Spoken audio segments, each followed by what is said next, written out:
सभी सुंदर साथ के चरणों में कोटान कोट प्रेम प्रणाम। सुंदर साथ जी, पिछले वीडियो में हमने श्री खेलवत ग्रंथ के प्रकरण 9 को पूर्ण किया। आज हम आगे के नए प्रकरण का पाठ करेंगे।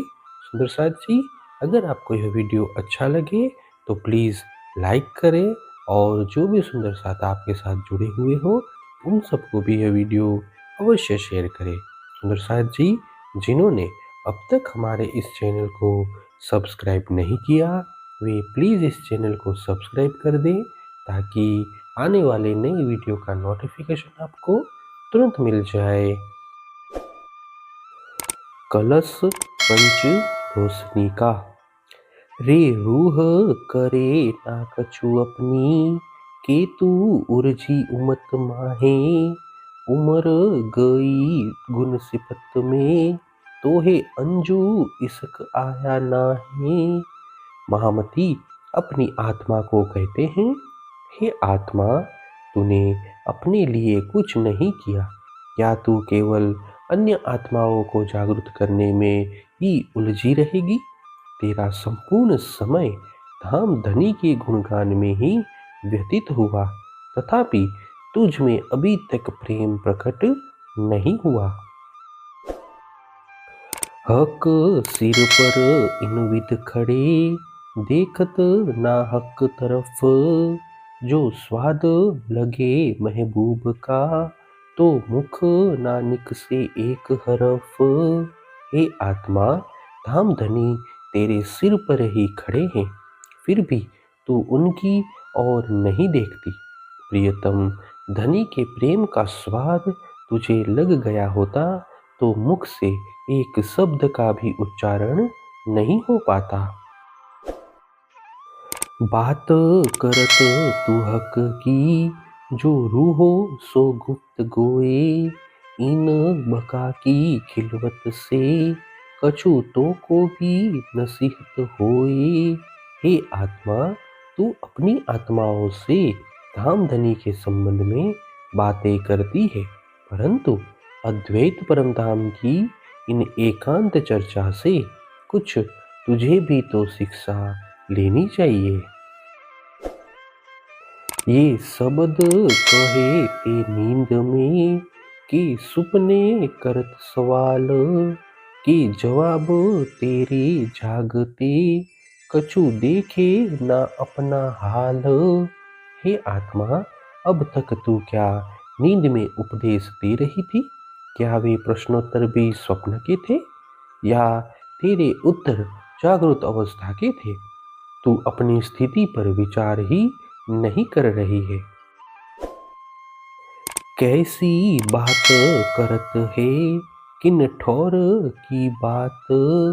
तू कौन गुफ्त गोए किन की, ना विचारत हक जात। हे आत्मा, तू कैसी बातें कर रही है? कौन से स्थान की बात कर रही है? तू स्वयं कौन है एवं किसकी चर्चा कर रही है? तुझे यह भी ज्ञात नहीं है कि तू धनी की अंगना है। ये बात ना होए कबू नींद में, और सुपने भी ना एह। जो तू बात करे जागते, तो तेरी रूहे क्यों झूठी देह।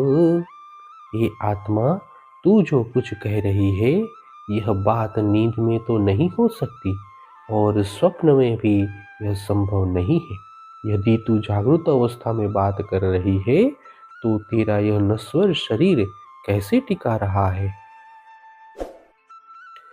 ये बात ना नींद सुपन की, जो तू बात करे जागृत।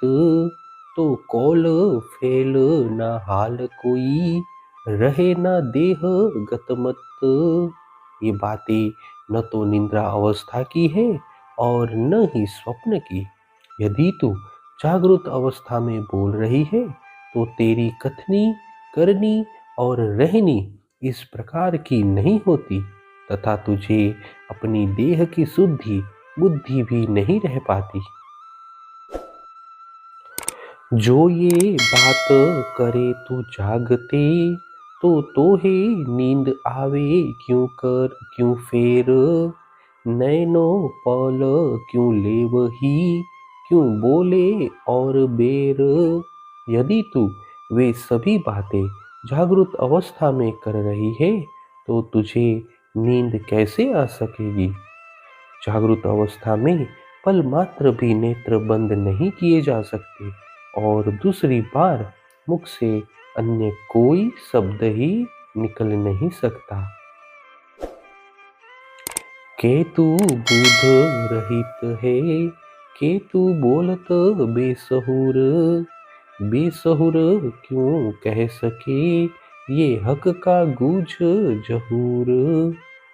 हे आत्मा, या तू बुद्धि रहित है या विवेक बिना ही बोल रही है, किंतु परब्रह्म के ये गूढ़ रहस्य विवेक बिना कैसे स्पष्ट होते। अब तहकीक यही होत है, तोहे बोलावत हुक्म, हुक्मे वजूद रहत है और हुक्मे दिया इल्म। अब यह निश्चित हो गया है कि धामधनी का आदेश ही तुझसे कहलवा रहा है, उसी के कारण तेरा तन टिका हुआ है और उसी आदेश ने तुझे यह ज्ञान भी प्रदान किया है।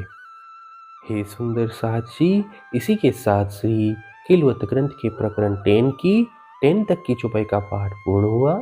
आगे की चौपाई का पाठ हम नेक्स्ट वीडियो में करेंगे। सुंदर साथी, अगर आपको यह वीडियो अच्छा लगा तो प्लीज़ लाइक, शेयर और सब्सक्राइब अवश्य कर दें। प्रणाम जी।